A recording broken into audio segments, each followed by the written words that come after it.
Hi, everybody. Well, myself, Cameron Ford, and I'm sitting here with Michael Ellis. We are doing the Q&A that many of you guys had asked about. So what I'm going to share is we're going to go down the list of questions, and I think they're questions for both of us. Sure. So we'll go back and forth and just kind of answer these questions to our best of our ability. We'll see what happens. All right. So, get to put my glasses on, I think. Maybe not. Okay, so first one is tips on training in multiple sports. Would be great for including handlers transitioning from obedience to scent work.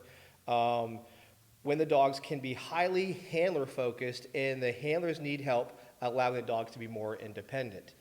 What advice would you have? Me and you have talked about this a lot this past week. Yeah, it's a big topic. So I'm a huge fan of kind of cross training, and I think there are lots of benefits from training different disciplines with your dogs.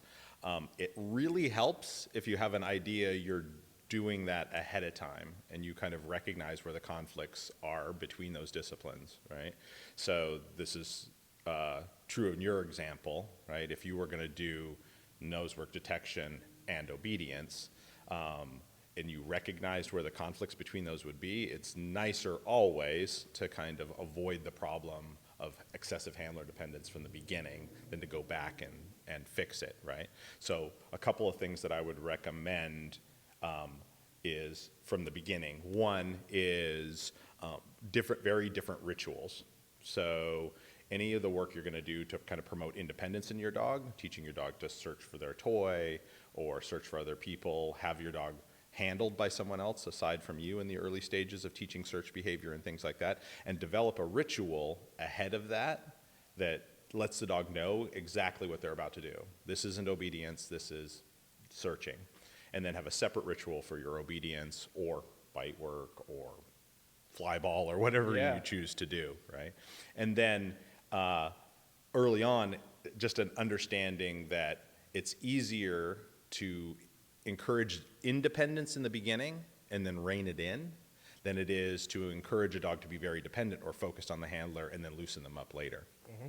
Yeah, and one of the biggest things that we've run into quite a bit is those that do, let's say, the sport of detection, like you mentioned, do fly ball, agility, and all these other things. Barn hunt is another one that I know has some conflicting types of detection discipline aspects. So you're not alone. These are things that people struggle with quite a bit, but having those rituals, having those cues that help them have a little bit more clear aspect, but the building of independence is a big thing. I know we'll be doing more about that, some videos and lectures coming up, specifically geared towards that. Well, yeah, I'd say that we have a project in the works that hopefully will help other people kind of avoid these pitfalls, a project on obedience for detection and search dogs.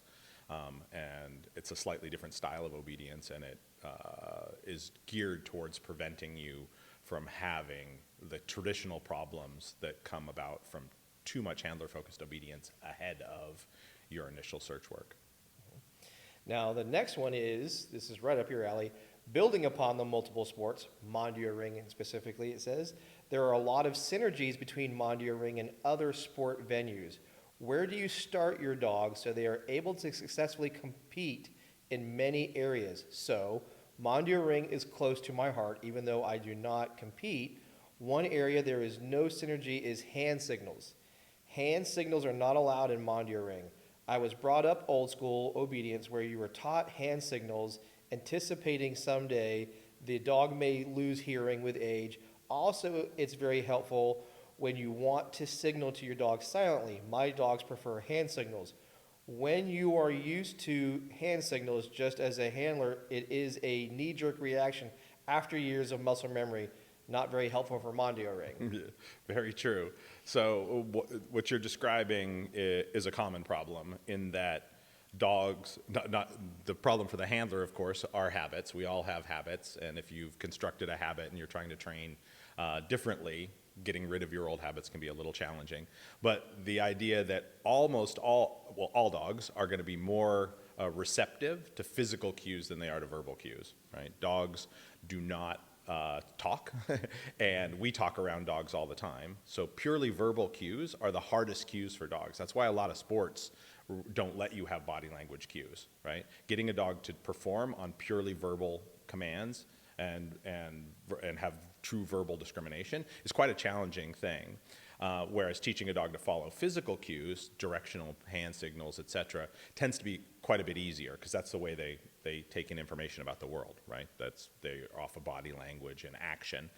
And so what I would say is defer teaching the hand signals early on, get the dog onto verbal cues, and then once the dog's on verbal cues, if you want to add hand signals afterwards, it's quite easy, right? So once a dog knows a behavior, switching that signal to a new signal, switching that cue to a new cue, from a verbal to a hand signal is a really simple procedure. You just put the new in front of the old, right? So if your dog knows the cue, the verbal cue to sit, and you want them to sit on a hand signal, you just make the hand signal followed immediately by sit.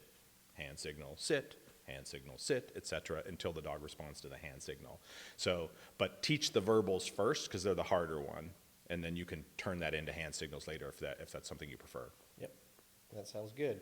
The next one is, if you wanted a perfect dog, which this person does, which we all know doesn't exist. The mythical perfect dog. Exactly.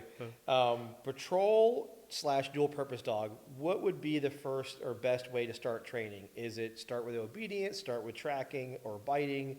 And how do you go about this without losing too much motivation or drive if you started with something first versus this other one? So any suggestions on that one?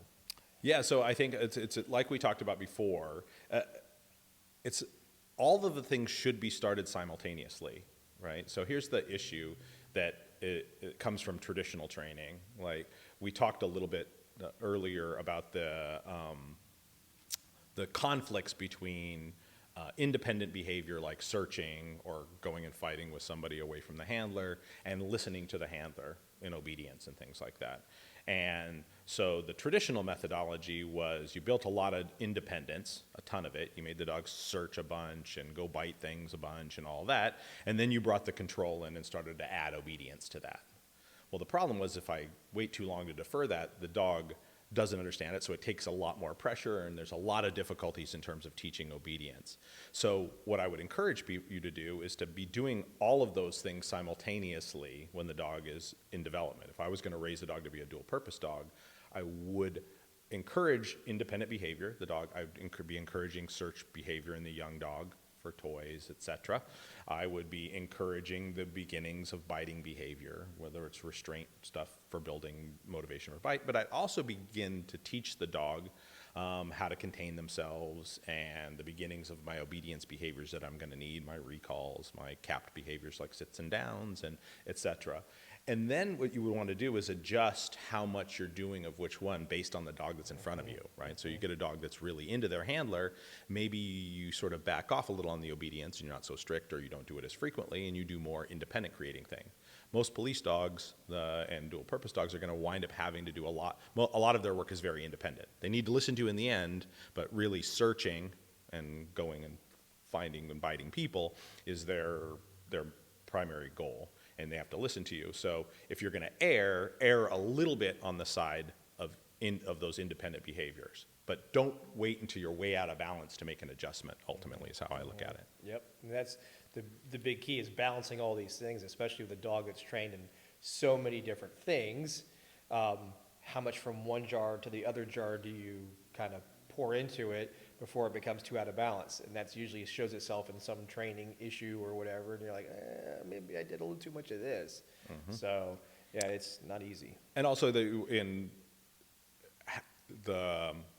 some reading of the dog in terms of their levels of sensitivity, and there's some taking into account the style of training you're doing too, right? So if you were doing very traditional obedience that is driven a lot through escape and avoidance training and lots of corrections, then you have to defer that a little bit. I can't do that with an adolescent dog at the same time. There'll be big conflicts between that and their independent work. If you're teaching the dog in a more kind of motivational way, in a less aversive way to cap and contain themselves when they're excited, then it doesn't have the same impacts that more heavy-handed training might have. So it depends a little bit on the training system you have around you. Like, there are many roads to Rome when it comes to dog training, right? Yep. There's lots of different ways of getting a result, and knowing what system you're going to be in general will help you select a dog appropriately for that system, but also avoid some of the pitfalls that come with it, right? So if you know you're slightly heavy-handed as an obedience trainer, then you might want to foster a little more independence and a little more intensity in the dog before you lean too heavily on the obedience. If you are somebody that's a little more likes to break things down and teach it in little increments and teach it to younger dogs and things like that, then maybe the balance is a different situation for you. Yeah.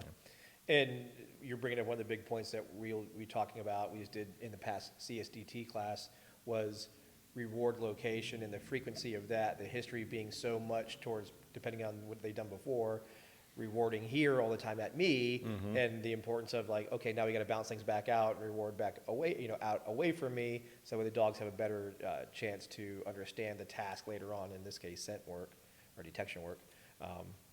So that way we can perform or get the dog to have clarity, so that way as much we keep doing things over here, we have to again refill that jar over to go also reward is also Absolutely. over here. And dog training is constantly a balancing act that way. Any discipline has dependence and independence related issues. Most working disciplines, I should say, right? If I'm training a companion dog to be obedient, then no, I don't have those things. The companion dog can just be completely dependent. It listens to me. I don't care if it works independently of me, and I don't care if it does complicated tasks away from me pretty typically, right? But as soon as you get into any working dog discipline, then we're playing these games of balance, and kind of being aware of it from the beginning helps you you make little adjustments all the time instead of having to make big corrections after you have a problem, right? And if you're raising your own dog, like you're planning to develop your own dog, then you have a chance to kind of keep it in balance as you go along. That said, the temperament of the dog also makes a big difference. Like, if you get a genetically dependent dog or a genetically more sensitive dog, then you're going to balance the system this way. If I get some knucklehead who's very intense and very independent and very insensitive naturally, then my balance will be shifted the other way. And so there's a little bit of kind of reading your dog. And there's also, if you're raising dogs from puppyhood, there's a little bit of guessing involved. Like, I'm trying to project what this dog is going to be like as it matures, so that I can make choices that will govern how that dog's going to function down the road. And so it's a never-endingly interesting process. Exactly. This question is, they would like you to discuss the current issues around detection dogs and their work environments, such as handler cues versus a dog that can think for themselves and a handler who can trust them to work. I'll let you start off with that one. That's your... So, yeah, one of the biggest things is a lot of times context generalization has occurred, and what I mean by that is when handlers know where hides are at, handlers do certain things, and the dog has generalized to this. Also, in that same picture, when training is set up, what is typically put out is only the target odor. Very rarely has focus been put on putting out something else along with target odor. And dogs will pick up on the foreign thing in the space. And when dogs do that thing that handlers read, oh, my dog is on something, handlers behave a certain way, such as starting to move towards getting ready for reward, starting to do things like I have to keep moving, all of these things that they've been told as handlers when they went through training school, don't stand still, don't do this, and all these other things have now become cues anyway. So the dog is generalized, okay, there's a foreign odor here, more than likely it's my target. The handler has generalized some behaviors to the dog then regeneralizes the handler's behaviors and says, oh, you're doing the thing, and now the dog is going, okay, I'll give a response or I'll show heavy interest, and then handlers are doing their best to convince the dog there's something there by maybe bringing them back to the area. This leads to a bigger picture issue in training, which is not doing enough all clears or controlled negatives, where there's nothing in a search at all. Getting a dog used to searching through a space, and this is unknown to the handler. The handler has no idea that this is a blank search. You will start seeing these cues that you're talking about, that the dog is paying attention to, maybe the handler movements or these things, or the dog's internal clock. The dog is expected, when I've reviewed records of handlers, typical time, and this is on the professional side, typical time from start of the search to finding the first odor is under 2 minutes. Generally, it's a minute and a half. So that's very little time before the dog actually finds something. And dogs will generalize to the time frames. I should have found something by now. And they don't know how to be right in the absence of odor. And that is another important thing that we have to teach them, that there is the correct answer of no response when there's no odor present. And that has to be built into the training. So to kind of answer this question is, the first thing I would start doing is more blank. You don't need more odor. By doing more blank, you will see the things the dog is used to cue, which is either your behavior or time. They should have found something by now, or something novel into the space. So my first step is all blank with nothing placed out in the area, nothing just foreign to that space. But the handler doesn't know. The next step is, as a trainer, I'll then place foreign items into space that are not target odor, see how they perform, and then eventually we get to having target odor in the space as well and seeing how that performance looks. This will all help identify whatever these potential cues are as problems. And I'll let you add if there's anything. No, I think you're on it there. I would say that this is something that we deal with in all training disciplines, that we think a dog's operating off a certain set of stimuli and they may be operating off something else, right? And our cueing of dogs can be very subtle, and in detection, it gets to be really challenging, because in a lot of cases, the difference between your behavior when you know where odor is and when you don't know where odor is radically different. And you may not even know it. You think I'm behaving the same, but you're not, right? And so the kind of factoring those things in and recognizing it really helps. Something we do in other sports and in competitive obedience is we film the handler a lot, or we have spotters, right? So we have somebody whose job it is to watch me, right? And call attention to my little habits. And if you watch yourself, like we're filming the dog working, great. You have to learn to read your dog, you have to, all that stuff. But somebody should also be filming you or spotting you for your personal habits. And are you telling the dog something with your behavior? Are you encouraging certain types of behavior? All that stuff. And so it's important to factor that in. And it happens all the time. I think I'm behaving in a certain way and I'm like, oh, look at that. I lean my head this way right before I do this all the time. Or I reach for my pocket right before I reinforce the dog. All those things can be it. And your state of mind, right? Like we know in competition obedience and things like that, that it's really different to be in a competition setting than it is in a training setting, right? And we try to do things that help us bring those worlds together as much as possible so that I'm not influencing the dog in the same way. So if you're a nervous handler, don't think your dog doesn't know that you're behaving differently than you do every day in training. And so how do we merge those worlds? And detection is full of those things. How do I make my training increasingly, the foundation stages don't have to be. The beginning of things, you're building skills. But at a certain point, those worlds have to merge. The finished product and your training have to look alike. And a lot of people, unfortunately, don't have that as often as they should. Which can influence it as well. I was just going to say, piggybacking on the video part of it, filming your training is a super valuable aspect. You know, I came from the day and age as a cop where we didn't want to film anything. It was like, Right. you know, you don't want, because what if something I filmed was bad, like the dog didn't perform well, and why would I want that shown? We're in a different day and age now, and transparency is extremely important.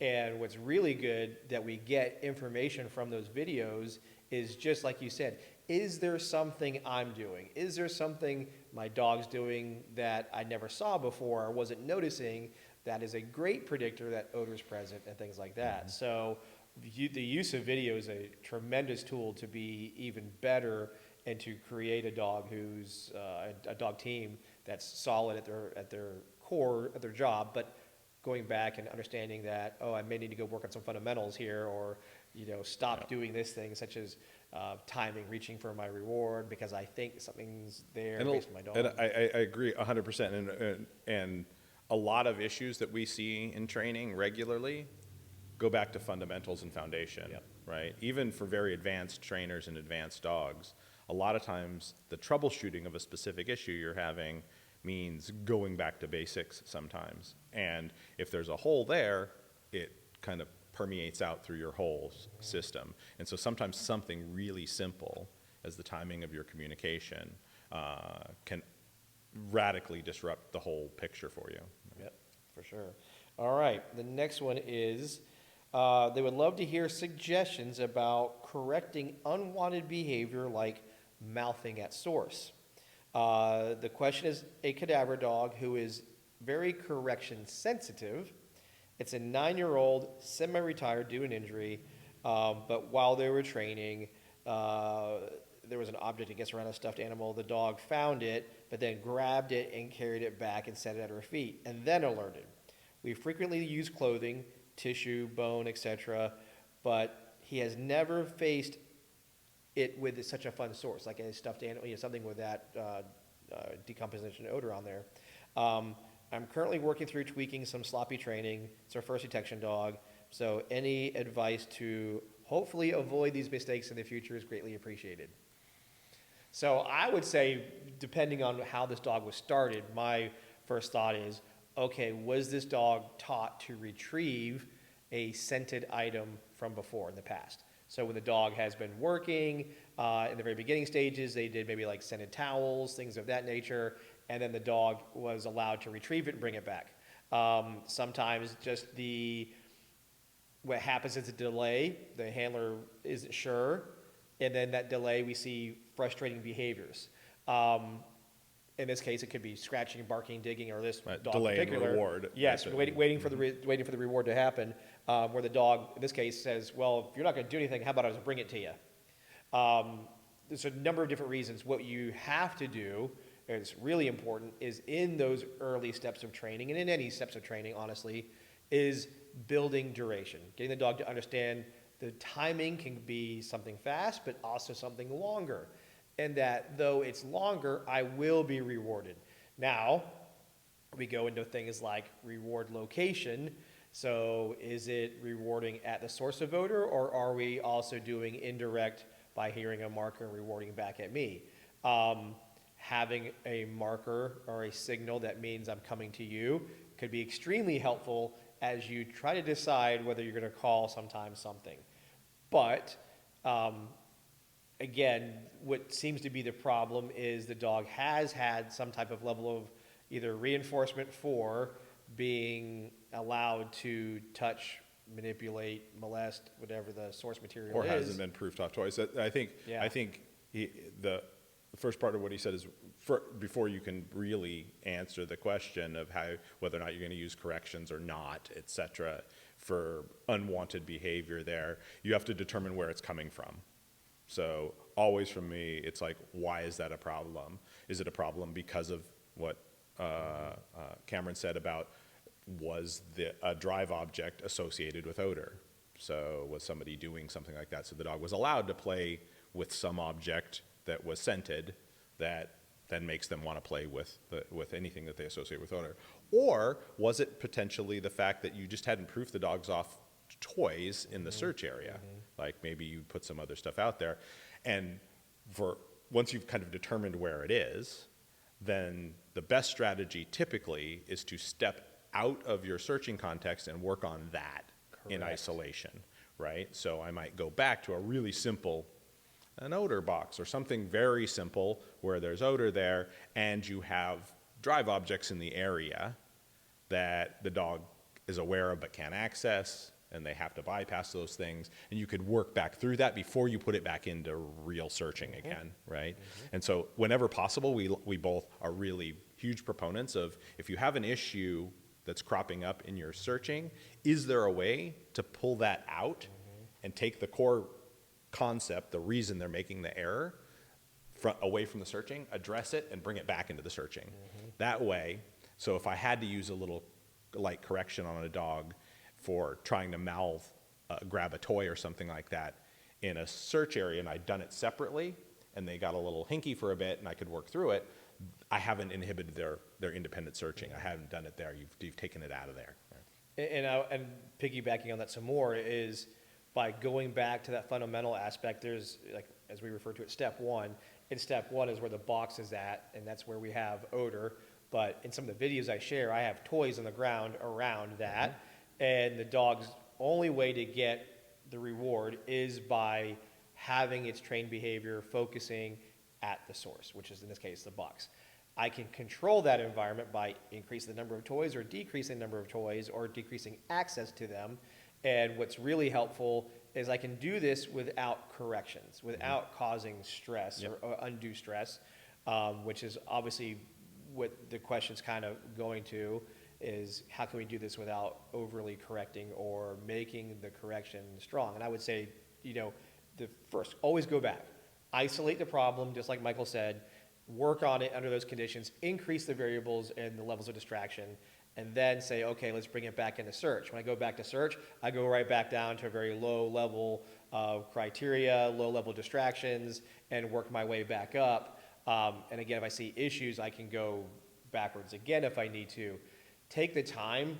I'm not saying you'll never have to use corrections, but you can avoid the use of some type of stronger adversive if I simply just go back into an earlier stage or a foundational stage of training, and we can get past that. Yep. So that's how I do that one. This is another one that's a good one, which is they would love to hear your opinions on no reward markers for detection. Oh, this is a huge subject, right? Yes, so exactly. I honestly think that they're incredibly valuable, right? That just like what has happened in the entire dog training world, certainly the obedience world and everywhere else, is that if you're not using, if you're simply using rewards and you don't have a punishment signal or a no reward signal involved in your training, your dog is trying to work with half the information, right? And so the difference here for detection work is that you want to make sure the dog's independent and knows what they're searching for, and they're searching well before you incorporate them, right?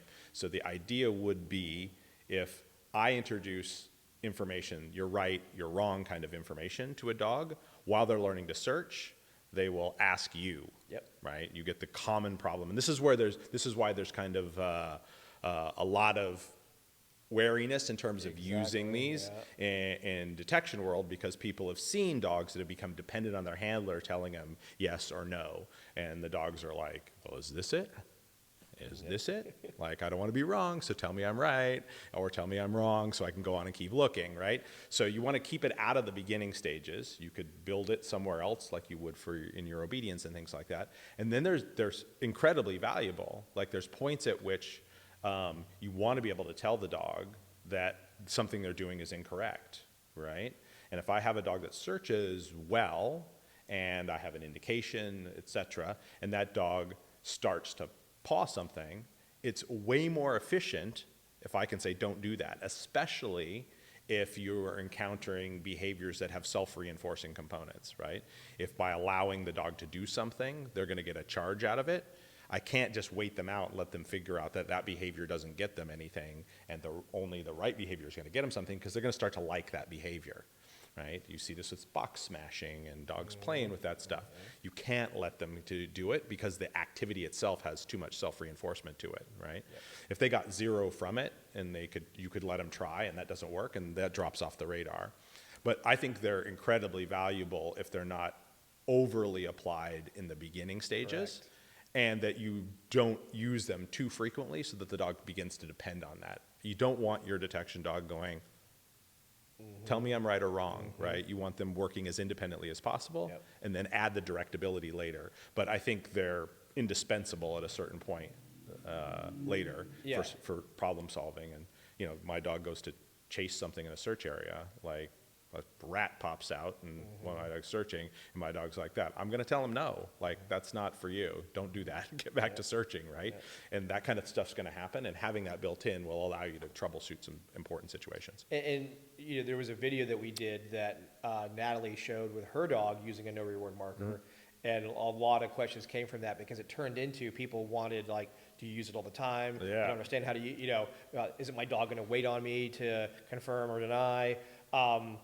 There's the other component why a no reward marker is extremely helpful is during the building of duration. When people utilize, well, I won't do anything, let them solve it for themselves.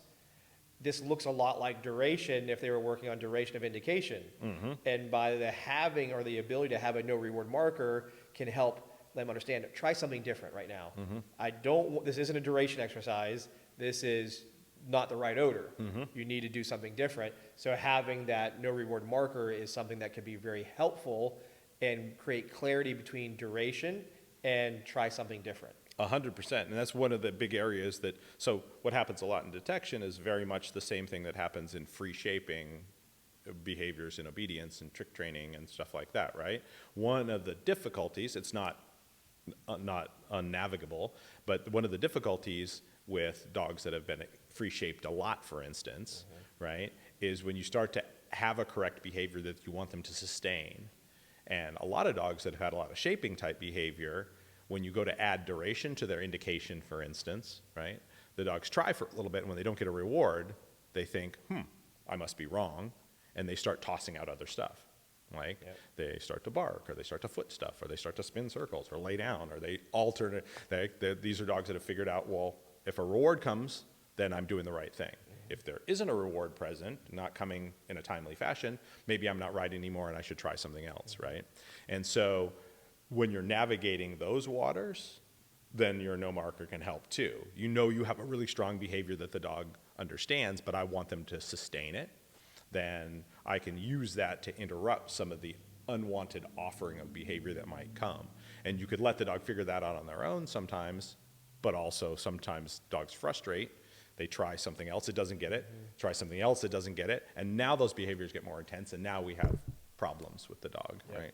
So it has lots of places. I think Cameron hit on it too. It's just be very careful in the foundation training not to use it around your dog searching, right? Until you have strong behavior and you can't destroy that, you want to be awfully cautious about that. Yep, for sure.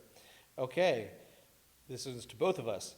Have you ever faced a lack of motivation for dog training? And if so, how did you manage getting motivated again to keep doing what you do? Totally different kind of question. It is a different kind of question. Yep. I think anybody that does dog training for a living, like, then at a certain point you have days like any job where you don't want to go to work today, right? Yeah. You want to do something else. Like I think that nobody's immune to that. I've never had an interruption in the interest I have for dog training, like the idea that it's an endlessly interesting discipline that I'll never get bored at. I'm learning new things my entire life. I've been doing it for 40 years, and I still am learning new stuff all the time, and that's fascinating. I am in love with dogs. They're amazing creatures, and what they can do with us, no other animal can do with us. Like, it's remarkable, the relationships we can form with them and the level of communication. So I never kind of lose my enthusiasm for the whole idea of the process, but absolutely on a day-to-day basis, if you're doing stuff over and over again, and you're going to have days where you're just not as into it. And if you've frequently done the same kind of thing over and over again and you know the recipe, then there are days where that can sort of feel like drudgery. The way I navigate it is I surround myself whenever possible with interesting and innovative trainers that get me excited again, that spark an interest. I'll go try to learn something new in dog training. I'll go try something that I haven't tried before, or maybe a totally new way of approaching a problem that I know how to solve. I have a well-tooled solution to that problem, and instead I'll say, okay, other people come at it this way and I don't. Let me try coming at it that way a little bit. And that helps kind of reinvigorate your enthusiasm for it a little bit. Oh yeah, for sure. For me, it was about having other things that I liked doing, other little interests that maybe overlap with the dog world, but it allows me to go do that. That's an excellent And point. then brings me back into the dog world, or inspires me because of this thing that I can go bring this back to the dog world. That's been helpful. Like you said, the biggest thing is, this is why we're here together, is the invigorating aspect of being with somebody who has the same passion, but from a different point of view. And, or gives you an insight that excites you again, or gets you out of your comfort zone, or out of your routines and the ruts. Like you mentioned, those are all things that we've gone through. So those are definitely the things, get some time to do other things, maybe something that overlaps it, work with other exciting trainers that interest you, and you will find, especially if your passion is really there for the dogs, this will always come back for you. I think you hit on it too. Take a vacation sometimes, right? Yeah. So that's the other thing. Sometimes you just need a break from it. Like if you stop for a little bit, it's just like the dogs and training with your dog.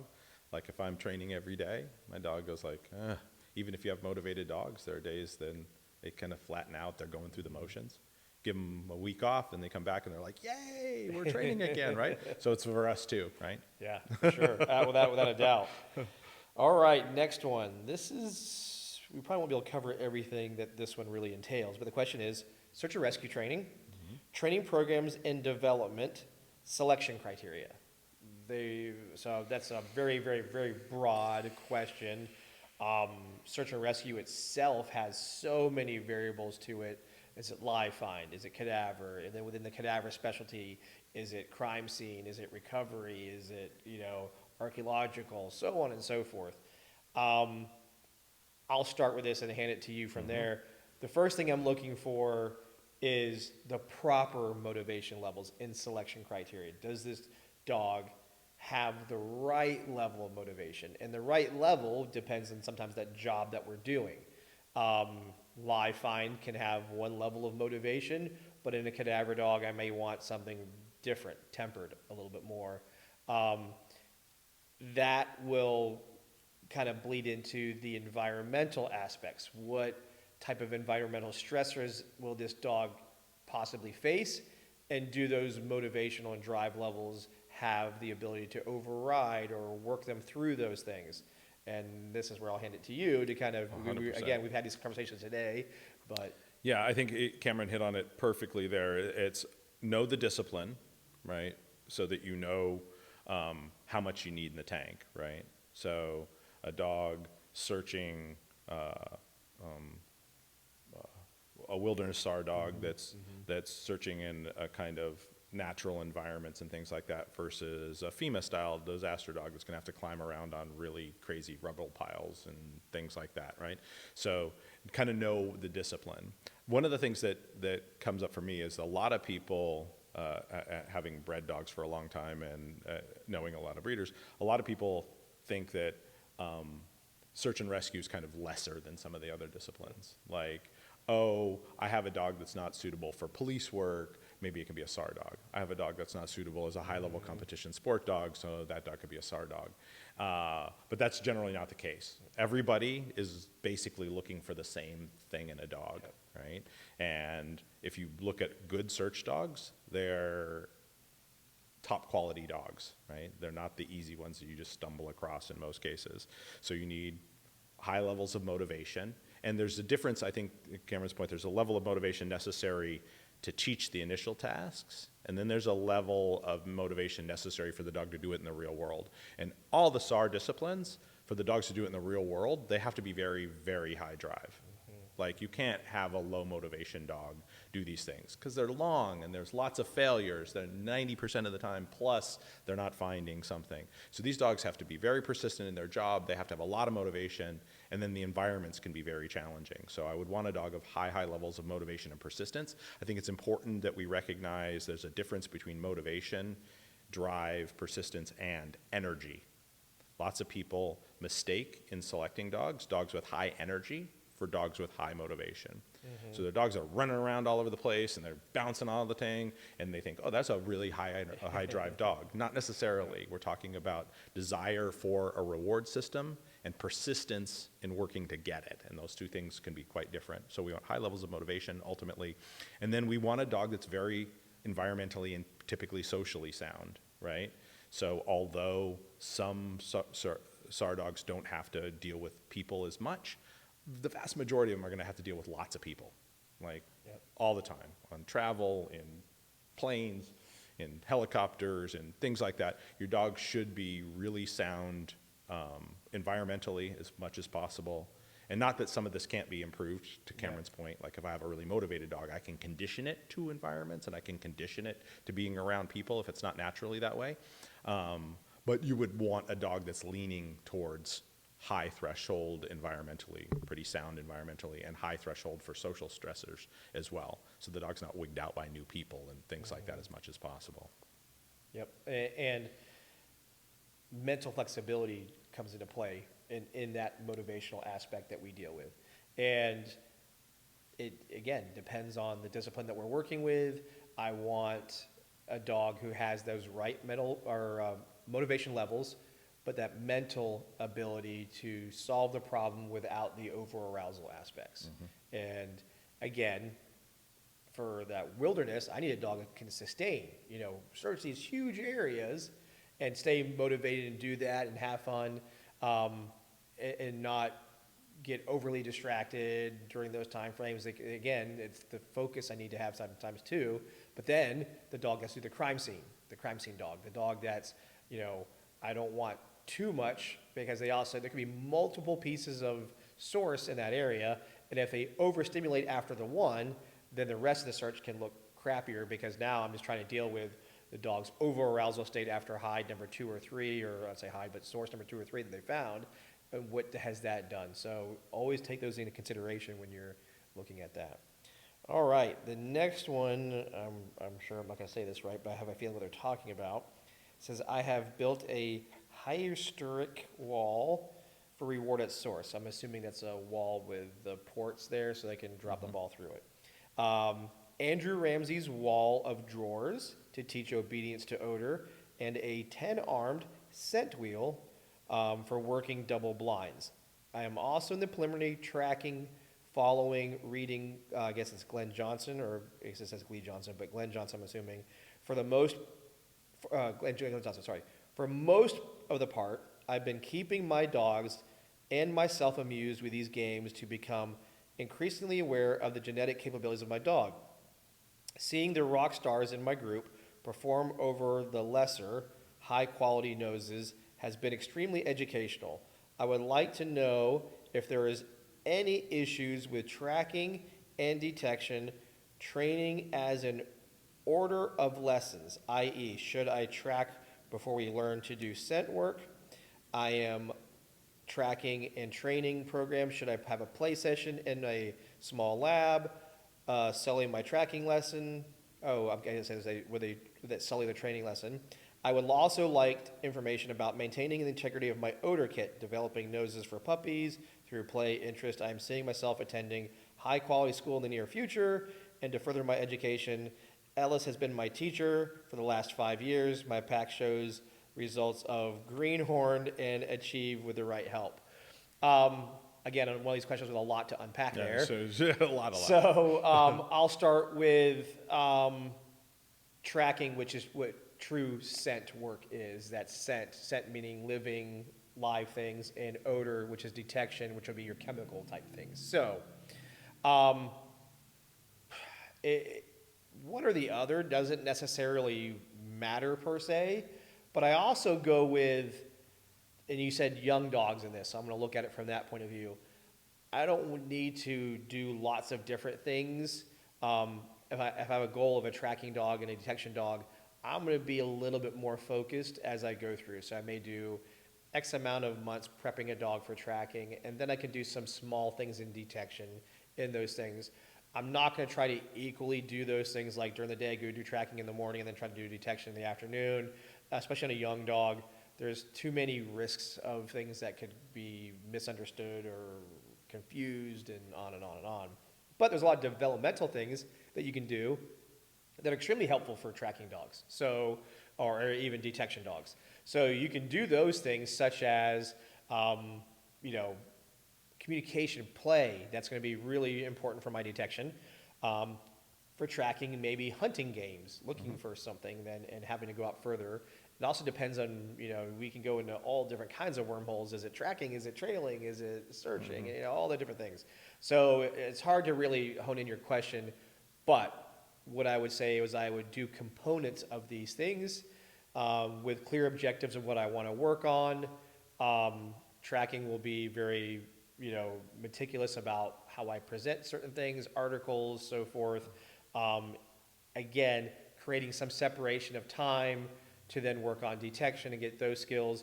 And I think if you're a breeder, or this is what it sounds like, you're going to have your different puppies that are going to look really good at certain things.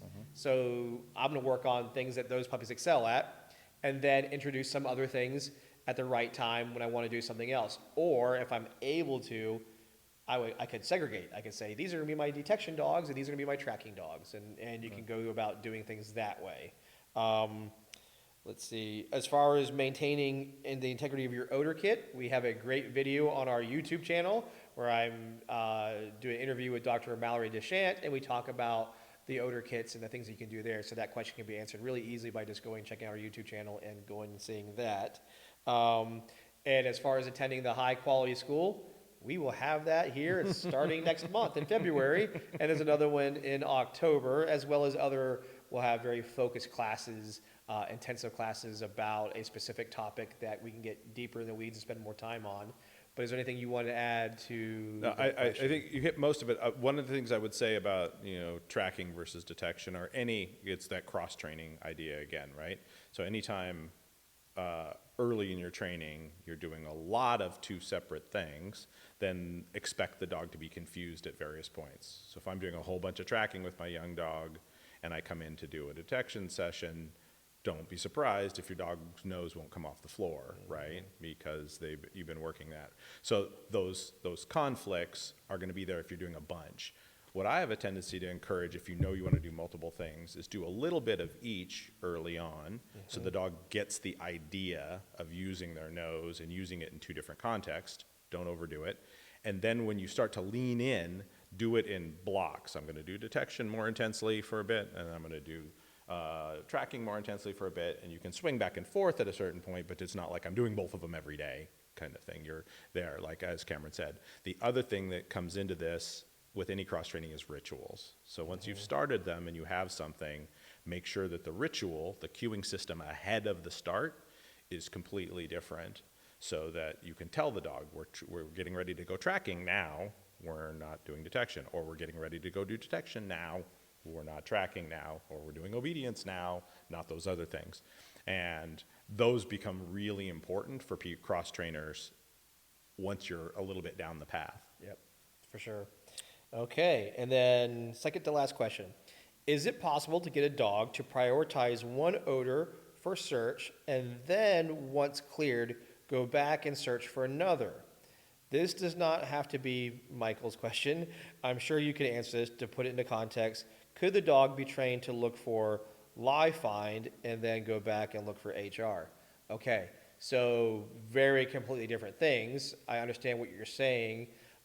So live find is scent, and then HR would be more of the odor category on decomposition. So, of course, absolutely you could. This is where rituals and cues come in to help the dog to go, okay, I'm switching from this to this. So if the job as a search and rescue handler is to go do rescue first, we don't know if this person is alive or deceased, I'm going to put the dog into the cues, into the rituals. Hey, we're doing the live find game right now. If after a day or two the shift has gone into potential recovery, then I'm going to say, okay, let's do the cues and rituals that say we're going to go look for human remains. So in that case, for sure, it's really about the clarity of your training and your cues and rituals that you've done to help the dog understand this is the task that we're doing. If we're getting into, let's say, narcotic, explosive, whatever, the odor aspect of things, can I get them to find one odor over the other one? Can you? Yes. Do most train to that level? No. Now, has this happened by accident many times? Yes. Those that have done things like cocktailing odors together, not knowing specifically which one was the strongest to your dog, and then with the reinforcement history, the dog's like, oh, well, when I go looking for this is the one that's most important to me. If this other one's present, so I'll tell you about this one first, and then go tell you about the other ones. And in some cases, many have seen this, was when the dog runs into a search, smells, there's a target odor right here, ignores it, acknowledges it, but doesn't final on it, runs around, looks for the favorite odor in that space, finds it, responds, or doesn't find it, and then maybe goes back to the other one. That's a common way I've seen how that's happened without being done purposely. But like I said, when you get into odors, becomes a lot harder. I think also an important thing to keep in mind is between the disciplines you're talking about is the final response portion of it, right? So one of the biggest differences between most live fine dogs and most HRD dogs is the indication. And if you have promoted live fine stuff with a very active indication from the ground up and then go to train, that can be tricky for you. Can the dogs do it? Sure, but you're talking about significantly extra training time. If your dog's been learned to bark and dig or any of that kind of stuff during live find, and then you want them not to when it comes to HRD stuff, that is, depending on the temperament of the dog, it can be a tricky situation, right? And most of the people that I talk to in the SAR community they specialize. They do one or the other, and it's partially a function of the amount of training time that's necessary to do it well. Like, it's a significant amount of training time to cover both of those things and do all the proofing and stuff you want. And then also some of the general conflicts that come into it, right? And so they don't want a dog making mistakes in those areas, right? So my live fine dog should tell me if there's anybody alive there, for sure, because we're going to do all kinds of stuff if somebody's alive. Yep. They're going to bring in tractors and everything else. And if my live fine dog says there's nothing on this file, then it switches gears. And so mistakes are a little bit of a big deal, or a lot of a big deal, I should say, in that world. And so most people don't go down the path. We have a lot of this stuff in dog training where it's theoretically possible, but from a practical standpoint, is it smart? What's the cost of my errors? Exactly. Some questions It's you the gotta ask. generalist versus specialist argument. Yep. All right, last question. And this one kind of falls, I guess, into my category, but it's for both of us. Fire away.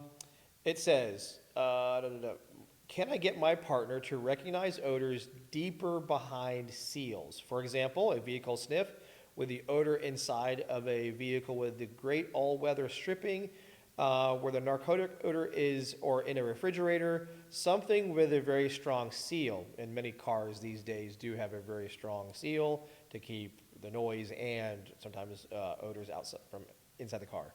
I've been having my training reflect how I deploy. So for vehicles, we move in a counterclockwise and then reverse and go clockwise. If he does not locate or show interest, I end the training. And as a miss, instead of allowing him unlimited opportunities to find it, which is great. Likely with me having a strong detail of the area, how can I help my partner detect beyond the seals? I feel training needs to be the same as we deploy, and how can I build up my dog to have a deeper narcotic hide if he simply is not recognizing the odor? So the biggest thing there is odor availability. Is the odor available? And in some of these conditions, odor doesn't seep out. Now, there are 3 things that I teach in my classes that affect odor: wind, temperature, and time. And in this case, time is probably one of your bigger assets to having odor come out. So the longer it's in there, the more opportunity for those volatile organic compounds to react and push and break through the weak parts of the environment, whatever it is, whatever is sealed or however it's sealed. How you expose your dog to this is initially, like many do, not quite as deep. It's excessive approximation. I'm going to go closer to the edge deeper. As I go deeper, my time increases. There's more time for that odor to be in there.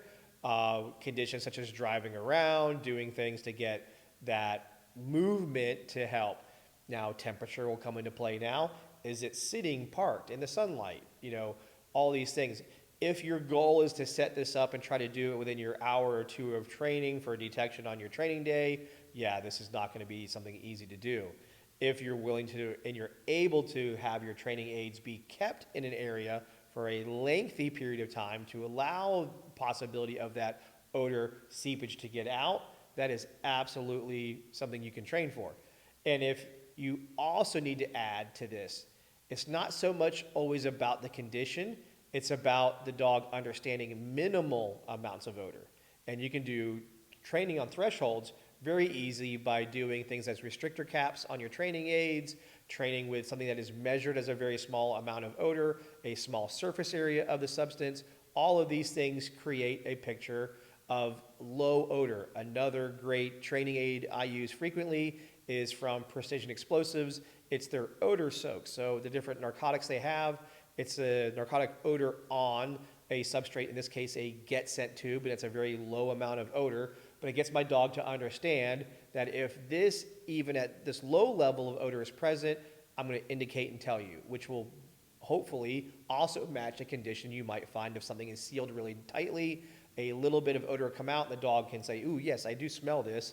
But if they're so used to your multiple grams, 5 grams and up with a lot of surface area, they're used to a stronger scent picture or odor picture, the dog is going to look for that. And when it's very low, may not tell you because they just don't understand that that low volume of odor is still relevant. So my first recommendation is start training on low levels of odor, then working up into your hides that kind of match your environment. So foundation to reality. Also comes to mind your discussion of searching containers in the day versus in the evening, yes. right? Yes. So that was an interesting. Yeah. Cameron had told a story about searching storage containers, and they would search them in the middle of the day, and none of the dogs would hit. The heat was expanding and pushing stuff out. And the same place in the evening, as it heated up and then cooled down, was pushing odor out as it cooled down. The contraction was shoving odor out, and the dogs could detect it along the seams there when they wouldn't during the, so that can be a part of it too. Like as he said, the temperature aspects, you've got a car heating up in the sun versus it's cooling down after having heated up. Exactly. Like that'll make odor more available. So if you're trying to make it easier at a certain point for the dog to figure that out. Yeah.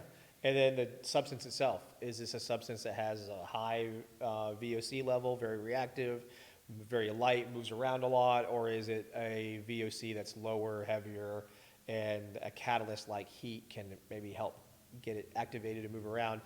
There's more than just being a dog handler detection. It's also chemistry and psychology and all of the things that we didn't know we were going to need in science classes back in school. So I hope that helps many of you who asked the questions today. And we will probably do these again in the future. We will probably have our memberships on our website, so stay tuned for that. And we will probably have these Q&As that way, so that way we can have even more focused and interact with you guys on that kind of format. So I hope you guys enjoy this one, and we'll talk to you in the next one. Thank you.